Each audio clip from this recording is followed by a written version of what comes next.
leaders, when they make a mistake, people say, well, how can they survive that? How can they? It's because they've developed levels of leadership under them. But if you haven't been a very good leader and you're just at the bottom and you make a mistake, it's going to be over very, very quickly. So the question I would be asking, here's the questions I would ask for your exercise. Question number one, what level am I on with most of the people? In other words, find out your average level for if you've got 10 people, if you took all of them and kind of said, this is the average, what level would you be on? The second question will be, who was on each level with me? Put their names beside each level so that you have an idea. You know, these 3 people are on level 1, these 2 people are on level 2.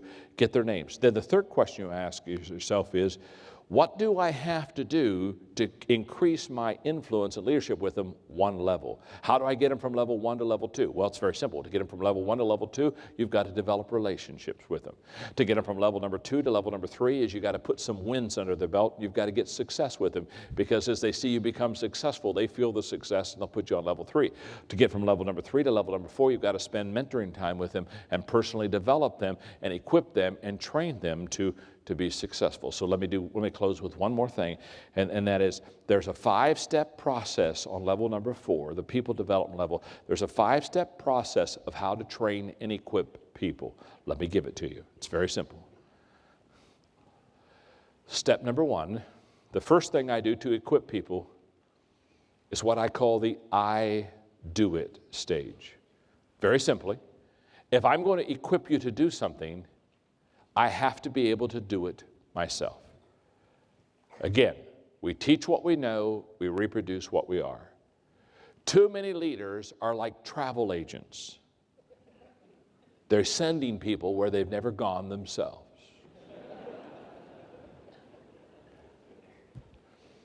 You need to be a tour guide leader. Tour guides say, get on the bus. I've lived here all my life. I'm going to show you people and meet people and things that I've experienced all my life. Be a tour guide leader, not a travel agent leader. So level number 1 in equipping people is I do it. Level number 2 is I do it and you are with me. The greatest way to train people is by modeling. The greatest motivational principle in the world is people do what people see. Stanford research says 89% of what you and I know today, we know because we saw someone else do it. We saw it visually first. 89% is visual learning, 10% is audio learning, and 1% is through the other senses. So, I do it is stage 1 of equipping. I do it and you're with me as stage 2. You're watching me. I'm modeling for you. I'm the example. I'm showing you how to do whatever this is I'm training you to do. Step number 3 is you do it and I'm with you. Step number 3 is you do it and I'm with you.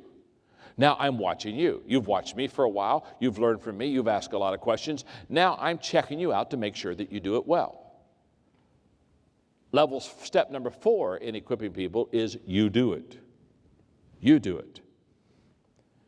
In fact, simply here's how this works.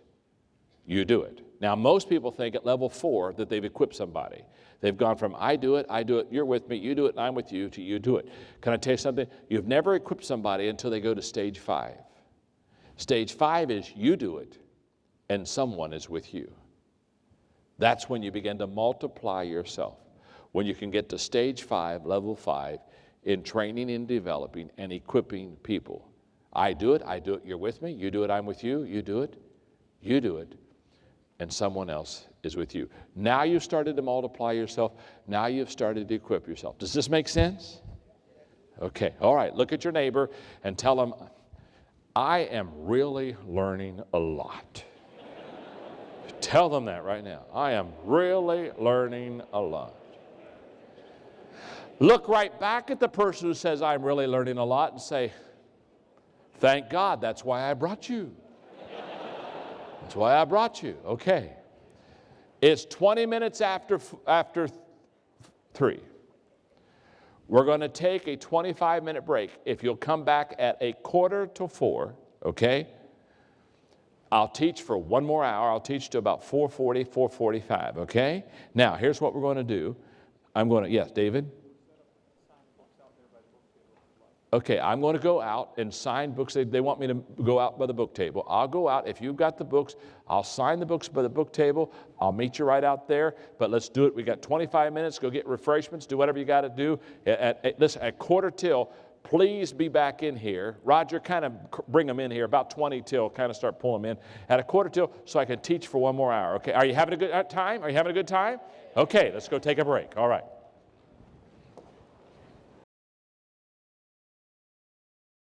Thanks, man.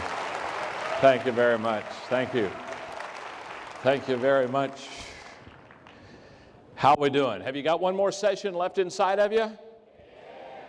Now, let me just say a couple of things here, because there are a whole bunch of people still out there, and they're going to be coming in for the next 5 minutes, I know. I felt bad because there was a line still for the books. And so what I'll do is, when I'm done speaking, I'll go right back out to that table. And if you have not had your book signed, I'll go back out for maybe 15, 20 minutes, and I'll sign before I have to go, because I have to speak somewhere else this evening in here in town. So, but if you didn't get your book signed, if you'll go straight out to that table afterwards, or if you still haven't gotten your books, if you'll get them quickly, I'll do my best to sign them. Okay. Boy, I wish I had time for Q&A so that you could ask questions about things I've taught today. But as I wrap up and I come into my last session for the next 45 minutes, there is so much I want to teach, and there's such a limited amount of time. And so I'm kind of working through what do I want to kind of give you that can really add value and help you. And I think what I want to do is, first of all, I want to say that what I just lectured on, the 5 levels of leadership, the Power Group, it's the group or the Power Events, the group that has sponsored this, they do corporate seminars on the 5 levels of leadership on my material. This is major use throughout the United States. In fact, I just did a major webcast with Microsoft throughout all of America. And if you would be interested in having them come to you and teach for 2 days the 5 levels of leadership, they have a corporate training called Developing the Leader Within You. If you just go out there to wherever their place is and tell them you're interested in corporate events, they'll be glad to give you that information. So I hope that many of you do that. If you want to know more about the 5 levels of leadership, since I didn't have time to really teach all of it that I would have liked to, it's in my book. It's a whole chapter in my book called Developing the Leader Within You. So if you have that book, you can get a little bit more of because during the break I was having people say, boy, I'd like to add a little bit more on the 5 levels of leadership and influence. Okay. What I would like to teach now, in fact, I may try, I did so well with this, I may try again here. Now that I know which way to do it, I would like to take, I don't know, not a long time, maybe 10 minutes, and I would like to teach you how to prioritize your life so that you can be very successful in life. Because first of all, let's start here. A lot of people, they ask me if I do any teaching on time management. They'll say, do you have any books on time management? Do you do any teaching on time management? And I always give them the same answer. No, I don't do any teaching on time management, and I have no books on it. And here's why. Time management is an oxymoron. I'm blown away by people who say, well, teach me how to manage my time. First of all, you can't manage your time. It's going to go on whether you like it or not. So I don't teach time management, but when people want to make the best use of their time, I teach priorities. I teach them how to prioritize their life so that they can get the most out of it. I made a statement earlier today that I could tell, I didn't stay there very long, but I could tell it caught your attention. I was talking about my life and talking about that I only do 4 things. And I could tell you were kind of mentally hanging there for a little bit, and you were thinking, first of all, if I can only do 4 things well, the first thing you're thinking is I'm kind of a worthless individual. Which I would tell you, yes, I am, and I'm very proud of my worthlessness. In fact, I tell people all the time, I'll say, no, you don't want me. I'm worthless there. No, I'm no. It's amazing how much time you'll free up if you just declare you're worthless. Okay? A lot of people get involved in a lot of things because they have an ego bigger than their IQ. Just back off and say, no, I'm not any good at that. You don't want me. Okay. But I told you that I only did 4 things. And when I was talking about only doing 4 things, I can tell you, okay, 4 things. He only does 4 things. In fact, it was interesting. The other day, my wife Margaret and I were having a conversation about the 4 things that I do. And she was telling me, she said, John, I really think you only are good at 3 of them anymore. So I'm getting less and less. I figured this way, you start with 4, you go to 3, you 2. When I can do nothing, they just bury me, okay?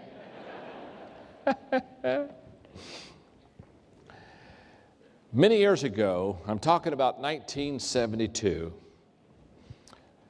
when I was working on a business degree, I had this course that taught me the Pareto principle. And it's not my principle, but it's a principle that in 1972 I had in a business course, and I said to myself, I am going to learn this principle because this can change my life. And for 30 plus years, I have learned and lived by the principle I'm about to teach you about priorities. And it's very simple, and if you can get me back on the overhead, let me see if I can just kind of put this together for you for a second. On a piece of paper, I want you to do the same thing that I'm doing right now. I want you to have 2 columns.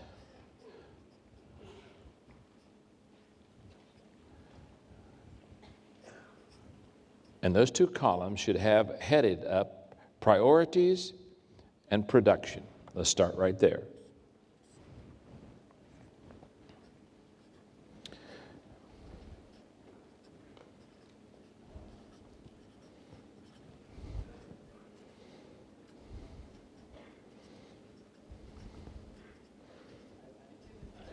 Now,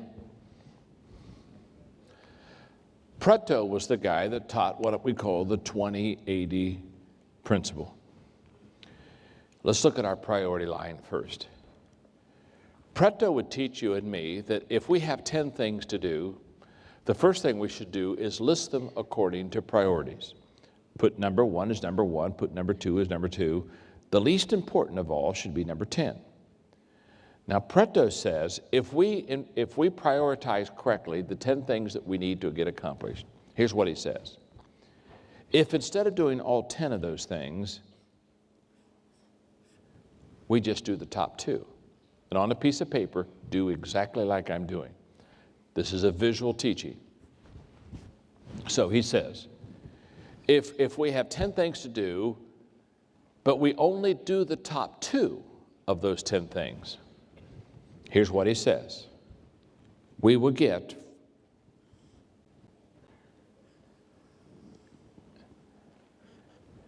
an 80% return of everything that we need to accomplish in our life. Now that's a tremendous visual right there. What he's saying to us is if we have 10 things to do, but we only do the top 2, we don't do the bottom 8. We just do number 1 and number 2. That we will receive an 80% return of everything that we need in our life. Now he goes on to say, let's say we ignore the top 2, and instead of doing the top 2, we do the bottom 8. We do numbers 3 through 10. Here's what Pareto says. If we do the bottom 8, we will only get a 20% return of everything that we want to accomplish in our life. Now, when you just look at the visual that you have on your paper, it's pretty amazing. Here's a person who does 2 things, and they get an 80% return. They get a return 4 times what they've done. Here's a person who does 8 things, and they just get a 1/4 of the return. Now, it's from this visual and from this teaching of Pareto that we say in the States, we have an expression, that is, it's not how hard you work, it's how smart you work. Basically, this is a principle that teaches us choose or lose. You either choose your priorities. If you don't, you'll lose your effectiveness. Pareto basically said, it's not doing everything, it's doing the main thing that's going to be the difference in your life. Now, I first learned this principle in 1972. I've taught it thousands of times. I've lived it in my life. And basically the day I did it, I said, okay, John, you're going to very quickly, or as quickly as you possibly can, you're going to find out what you do well, and you're going to stay into your strength zone, and you're not going to do things you don't do well. So from 1972 to about 1982, it took me about 10 years to figure out what I did well. I only do 4 things well. So I only do 4 things. You see, the question is not, will your calendar be full? I'm going to assume all of our calendars are full. We're all busy. Is that true? How many of you are busy? Okay. The question is not, will our calendar be full? The question is, who will fill our calendar? Because the person that fills the calendar is the one who determines the priorities.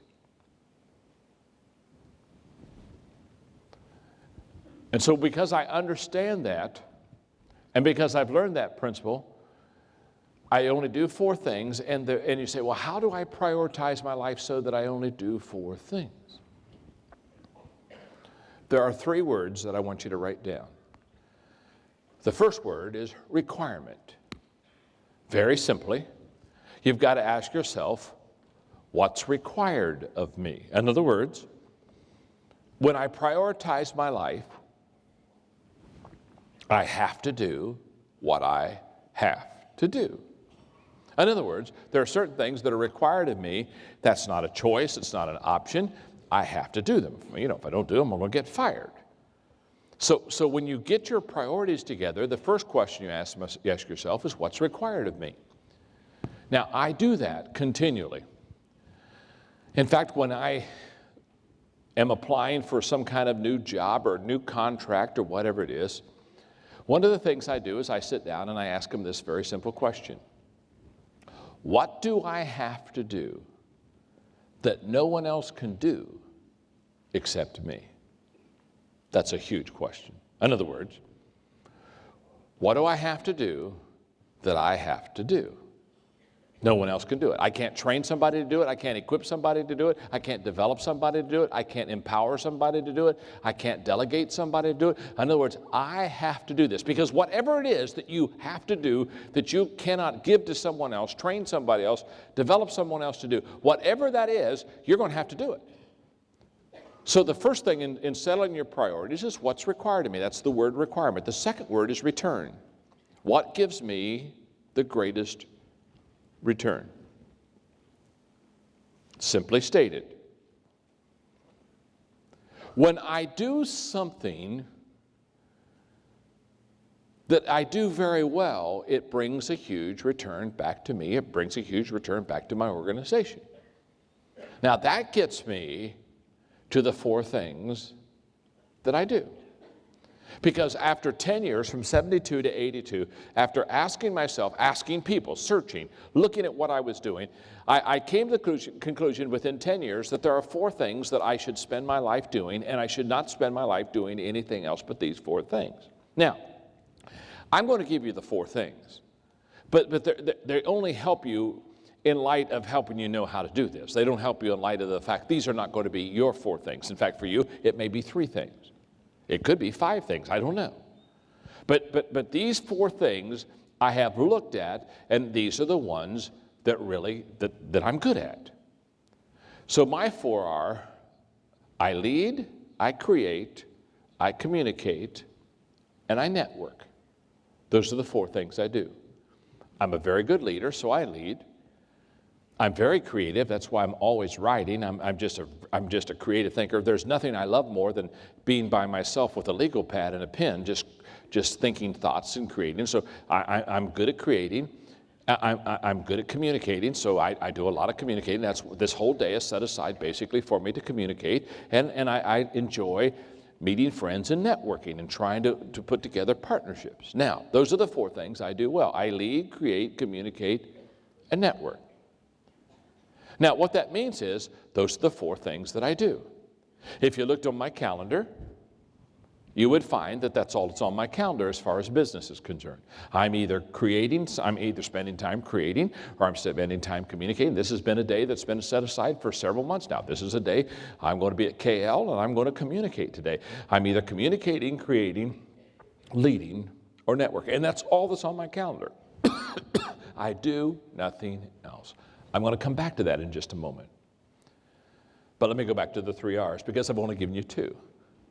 And the melancholies are starting to get nervous. They're saying, you know, there's another one in there. I know there is. Where's the R word? The R. The first word is requirement, what's required of me. The second word is return, what gives me the highest return. The third R is reward. What is rewarding to me? Because one of the things I've discovered about prioritizing my life correctly is this. If I don't enjoy doing it, I'll stop doing it. Sooner or later, I'll find a way not to do it. Now, what you want to do is you want to get everything lined up so what is required of you and what gives you the greatest return also gives you the greatest reward. Can I tell you how good you can get at this? When what is required of you, what gives you the highest return, and what gives you the greatest reward are the same things, you will be highly successful in life. I guarantee it. Now, let's go down to prioritizing our life, and let's go to a teaching that I think is very important. What I'm about to say is a paradigm shift for you. And your tendency is when I say it, it will be to emotionally disagree. And I just want you to know that's okay. You can do that. You have a right to be wrong. Okay. I'm kidding you. My name's John. I'm your friend. What I'm about to say, though, goes against everything, basically, that we've ever been taught.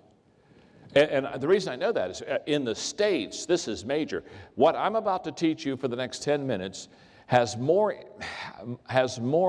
impact upon probably a mass group of people than anything that I've ever taught. So hang with me, fasten your seatbelts, and listen to me very carefully. Because the statement I'm about to say to you is a little bit different than what you're used to hearing. Let me qualify it. I'm talking now about your skills. Only your skills. Okay? Here's the statement. From this moment on, stop working on your weaknesses. From this moment on, stop working on your weaknesses. Now you say, oh my goodness, John, I'm not even sure I can write that down. What do you mean, stop working on my weaknesses? What I mean is, stop working on your weaknesses. And you say, why should I stop working on my weaknesses? You should stop working on your weaknesses because you are weak in your weaknesses. You're not any good in this area. Now, that's against everything we've been